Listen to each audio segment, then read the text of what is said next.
Hello guys, welcome back to my channel Moumita's daily blog.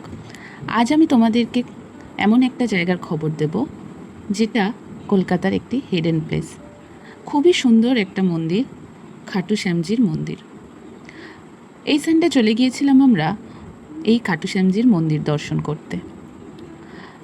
আমরা বাড়ি থেকে যদিও বাইক নিয়ে গিয়েছিলাম, আমার বাড়ি থেকে তো অনেকটাই কাছে, তাই বাইকে করেই পৌঁছে গিয়েছিলাম। তোমরা দেখতেই পাচ্ছ রাস্তায় যেতে যেতে এই খাটু শ্যামজির মন্দির থেকেই এরকমভাবে মিছিল বেরিয়েছিল।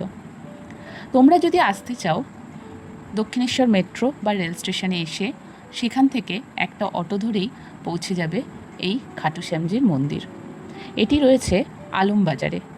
আলমবাজার বললেই সবাই দেখিয়ে দেবে। খাটু শ্যামজির মন্দিরে পৌঁছে প্রথমেই আমরা বাইকটা পার্ক করে নিলাম। এই দেখতে পাচ্ছ তোমরা, এটা খাটু শ্যামজির মন্দিরের গেট। মন্দিরটি পুরোটাই শ্বেত পাথরে বাঁধানো। মন্দিরে ঢুকেই বাঁদিকে রয়েছে জুতো রাখার জায়গা। সেখানে জুতো রেখে তারপর তোমরা মন্দিরে প্রবেশ করতে পারো। মন্দিরটি সত্যিই খুব সুন্দর। যখন প্রথম উদ্বোধন হয় তখন কিন্তু এতটা ভিড় থাকতো না, বাট এই সানডেতে গিয়ে দেখলাম এখন বেশ ভিড়ও হচ্ছে। এই মন্দিরে বেশ কিছু সিঁড়ি বেয়ে ওপরে উঠতে হয়। মন্দিরের চারপাশটা খুবই সুন্দর। মন্দিরে ঢোকার মুখেই শ্বেতপাথরে বাঁধানো খুব সুন্দর করে সাজানো পতাকা দিয়ে গেট রয়েছে। এই মন্দিরে তোমরা পুজোও দিতে পারো, পুজো দেওয়ারও ব্যবস্থা রয়েছে। মন্দিরে পুজো দিতে গেলে বেশ লম্বা লাইনও রয়েছে। আমরা যদিও পুজো দিইনি, আমরা মন্দির দর্শন করে শ্যামজিকে প্রণাম করেই বেরিয়ে এসেছিলাম। মন্দিরের ভেতরে বসার জায়গাও করা আছে, যেখানে তোমরা বেশ কিছুক্ষণ বসেও থাকতে পারবে।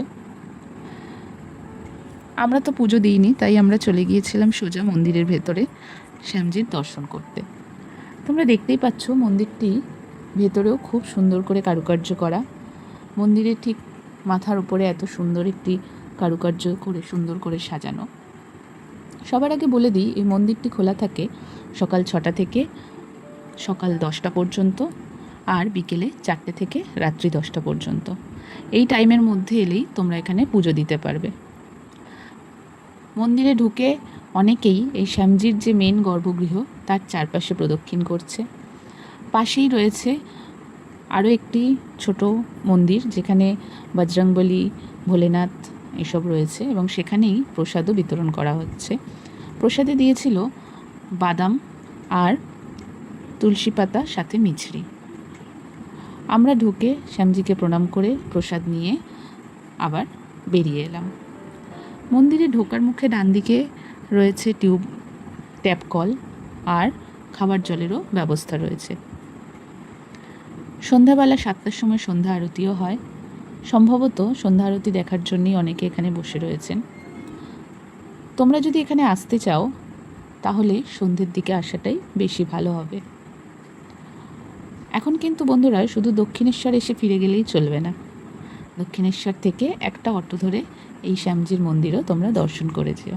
আর আমার ভিডিওটা কেমন লাগলো জানিও। ভিডিওটি ভালো লেগে থাকলে অবশ্যই শেয়ার করো, আমার চ্যানেলটিকে সাবস্ক্রাইব করো, আর ভিডিওটিকে একটা লাইক করে দিও। অনেক অনেক ধন্যবাদ আমার ভিডিওটি দেখার জন্য।